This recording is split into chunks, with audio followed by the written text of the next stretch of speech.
कोचामन city. कल के video में मैंने आपको बताया था कि नाउन क्या होती है और उसके टाइप्स कितने होते हैं।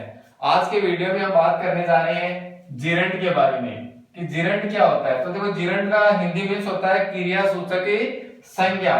डेफिनेशन होती है जब किसी वर्ब के साथ आईएनजी लगाकर उसका यूज एक नाउन के रूप में किया जाता है। जब किसी वर्ब आपको पता है आना जाना सोना उठना बैठना खाना पीना नाचना लड़ना, ठीक है, ये जितने भी क्या है वर्ब है, इनके साथ में आईएनजी लगाकर यदि उसका यूज हम एक नाउन के रूप में करते हैं तो वो क्या कहलाती है, जिरंड कहलाती है। तो देखो एग्जाम्पल लिखे मैंने तीन यहाँ पे। पहला example I am reading book, दूसरा example he was going to Jaipur, और तीसरा एग्जाम्पल है they are living in this city. इनके अंदर आप ऐसे कर सकते हो, मैंने एग्जाम्पल इसके अंदर परिभाषा में बताया कि वर्ब के साथ आईएनजी लगाकर उसका यूज एक नाउन के रूप में किया जाता है, यानी वर्ब के साथ आईएनजी। तो इसमें भी वर्ब के साथ में क्या लगा हुआ है, आईएनजी, इसमें भी गो के साथ आईएनजी, इसमें भी लिव के साथ में आईएनजी। लेकिन ये जिरंड नहीं है। ये जिरंड क्यों नहीं है, ये जिरंड इसलिए नहीं है क्योंकि उसको समझने से पहले आपको मैं तीन वर्ड बताता हूं। तीन वर्ड लिखता हूं मैं, आना जाना खाना। अब आप बताओ कि इनकी अंग्रेजी क्या होती है। आना की क्या होती है, जाना की क्या होती है और खाना की क्या होती है। तो आप जाहिर है बताओगे आना की होती है कम, जाना की होती है गो और खाना की होती है ईट। लेकिन इंग्लिश ग्रामर के अकॉर्डिंग ये तीनों ही क्या है, गलत है। तीनों ही गलत है। आना को कम नहीं कहते, जाना को गो नहीं कहते, खाना को ईट नहीं कहते हैं। तो क्यों नहीं कहते हैं, क्योंकि कम का मतलब होता है आना नहीं होता है, कम का मतलब होता है आओ, गो का मतलब होता है जाओ, ईट का मतलब होता है खाओ। जिन वर्ग के अंत में जिसमें ना होता है, क्या होता है ना, उनको हम दो प्रकार से लिख सकते हैं। कितने प्रकार से, दो प्रकार से। वो दो प्रकार कौन से, एक तो होता है इंफिनिटिव, एक तो होता है इंफिनिटिव जिसको हम कहते हैं टू के साथ में वर्ब की फर्स्ट फॉर्म, और दूसरा उसका रूप होता है जिसको कहते हैं जिरंड। क्या कहते हैं, जिरंड, जिसमें वर्ब की फर्स्ट फॉर्म प्लस आईएनजी, या आप कह सकते हो प्रेजेंट पार्टिसिपल फॉर्म का यूज करते हैं। तो यहाँ पे आना को कम न कहकर हम या तो कह सकते हैं टू कम, ये तो हो गई इंफिनिटिव, और जिरंड के रूप में कह सकते हो आप ऐसे लिखते हो कमिंग। क्या कह सकते हो, कमिंग। तो आना की मीन्स होती है या तो टू कम या कमिंग। वैसे जाना की या तो होगी टू गो या होगी गोइंग। वैसे ही खाना की या तो होगी टू ईट या हो जाएगी ईटिंग। क्या हो जाएगी, ईटिंग। इस प्रकार आना जाना खाना उठना बैठना सोना, सोलो मैंने एक वर्ड लिख दिया सोना, ठीक है, ये एक वर्ब है। तो इसको आप सोना को स्लीप नहीं कर सकते। स्लीप में होता है सो जाओ।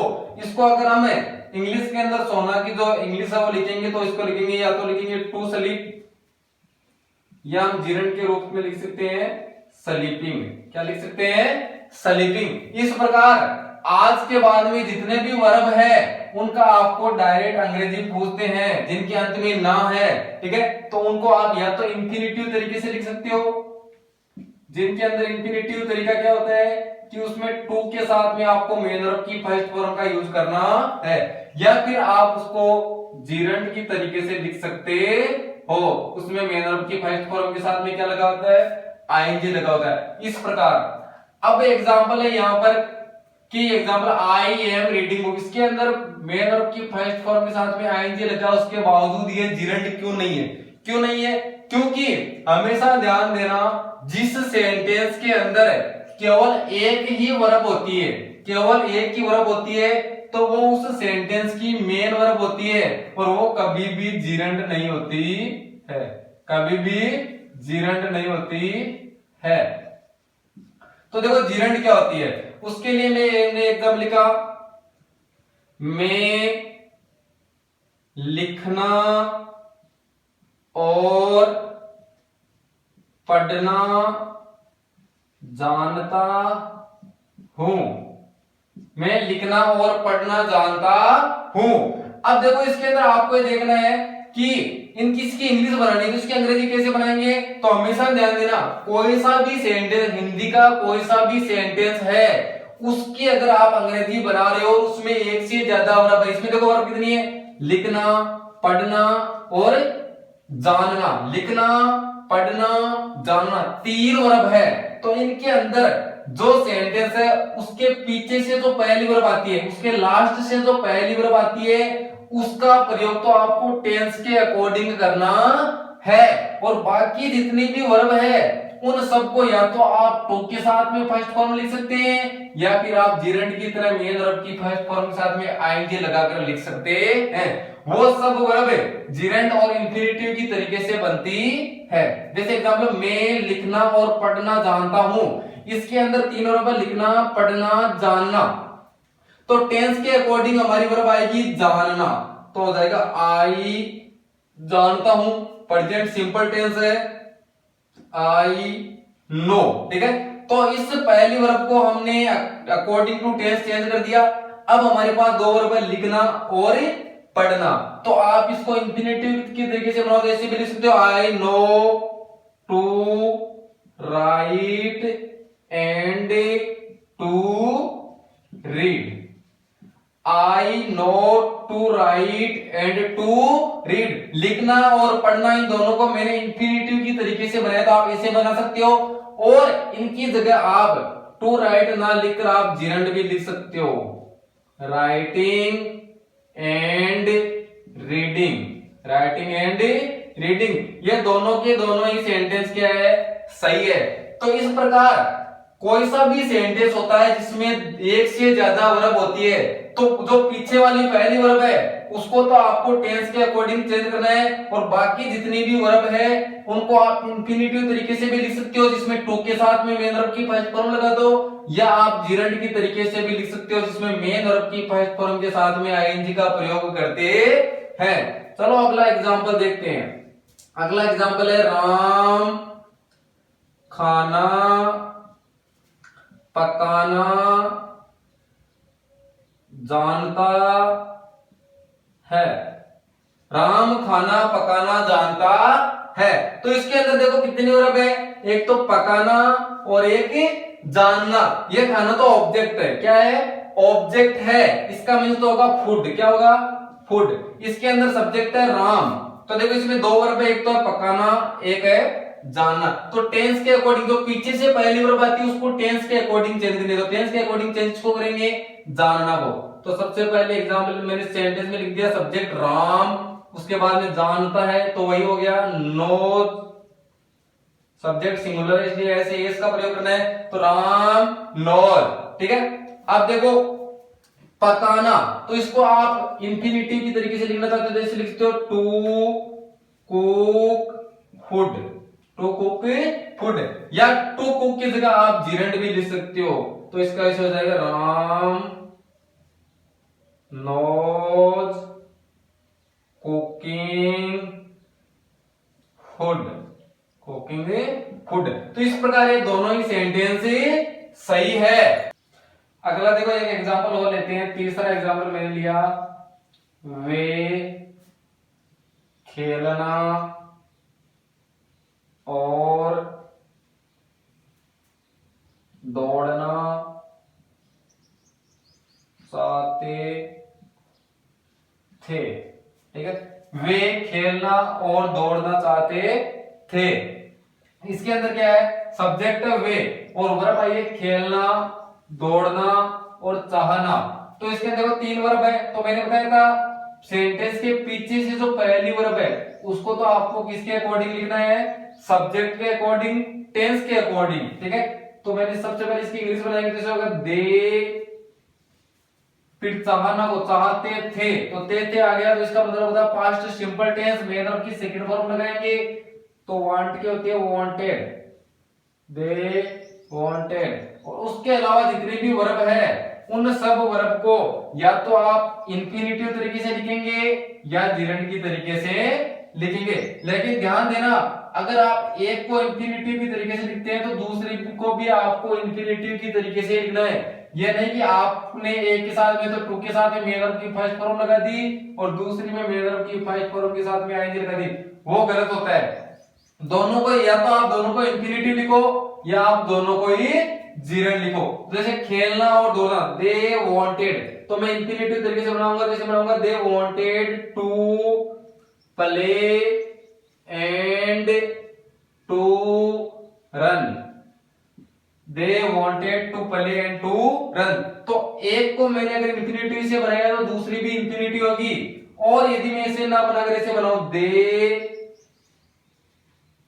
wanted playing and, अगर इसको मैंने जेरेंट की तरीके से बनाया तो दूसरी भी मुझे जेरेंट की तरीके से ही बनानी पड़ेगी।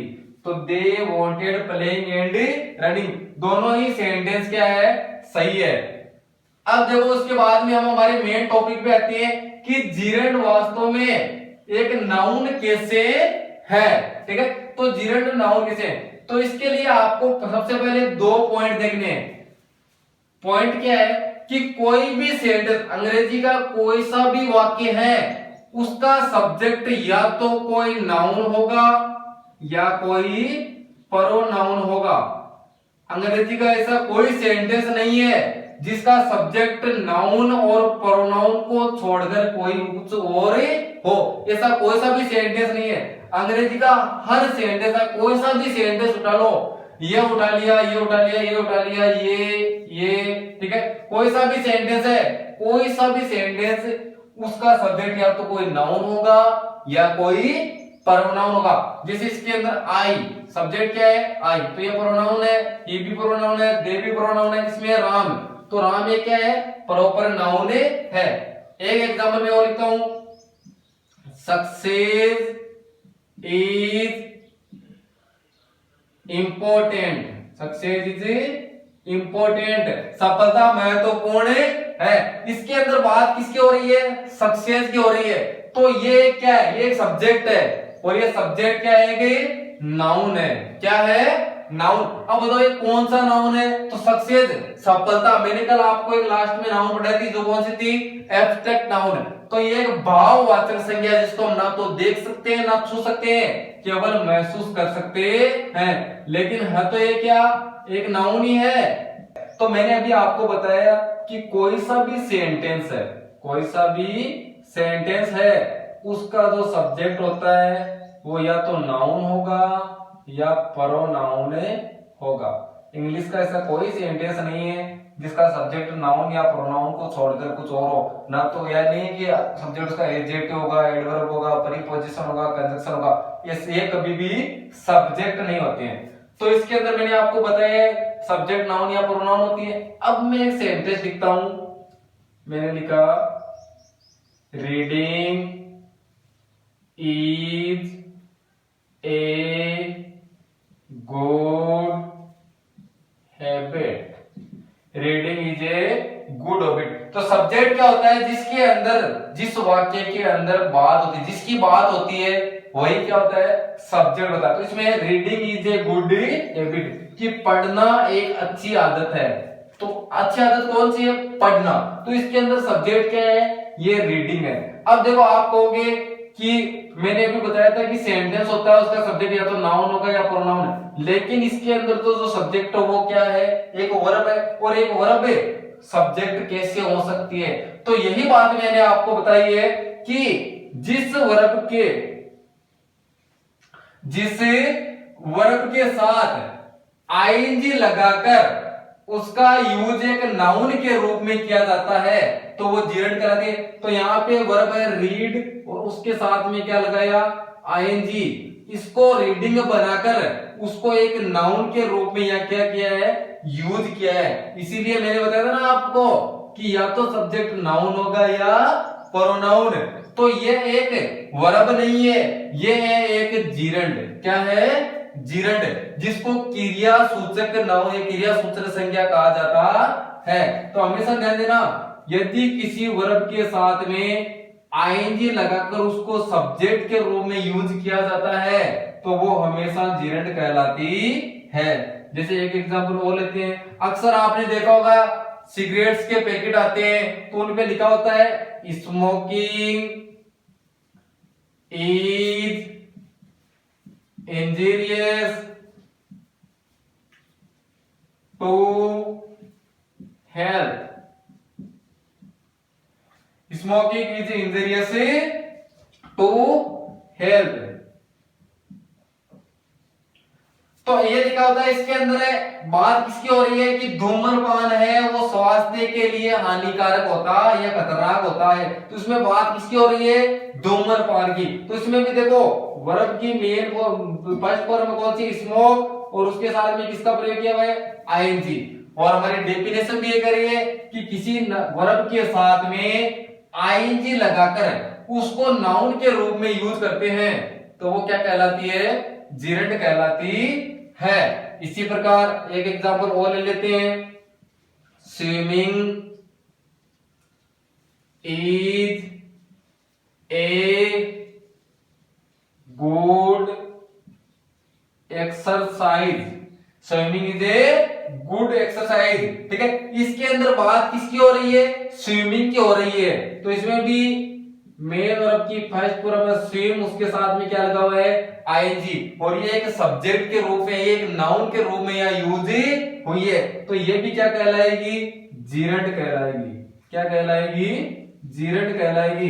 तो ध्यान देना, जीरंड क्या होती है, जब भी मेन वर्ब की फर्स्ट फॉर्म के साथ में आईएनजी लगाकर उसको नाउन के रूप में यूज करते हैं, सब्जेक्ट के रूप में या ऑब्जेक्ट के रूप में यूज करते हैं, तो वो हमेशा क्या कहलाती है, जीरंड कहलाती है। इसके अलावा मैंने आपको जीरंड और इंफिनिटिव के बीच में भी बताया है कि जीरंड वो होती है वो मेन वर्ब की फर्स्ट फॉर्म के साथ में आईएनजी, जिसको आप प्रेजेंट पार्टिसिपल भी कहते हैं। और इंफिनिटिव क्या होती है, इंफिनिटिव होती है कि आप टू के साथ में मेन वर्ब की कौन सी फॉर्म यूज करते हैं, फर्स्ट फॉर्म यूज करते हैं। तो मैंने इस प्रकार आपको एक जीरंड का टॉपिक भी क्लियर करवाया है। उसके अलावा जीरंड और इंफिनिटिव किसी भी सेंटेंस के अंदर एक से ज्यादा वर्ब होती है, एक से ज्यादा क्रिया होती है, तो उनका किस प्रकार आपको अंग्रेजी बनानी है वो भी मैंने आपको बताया है। मिलते हैं अगले वीडियो में। Thank you, thanks for watching.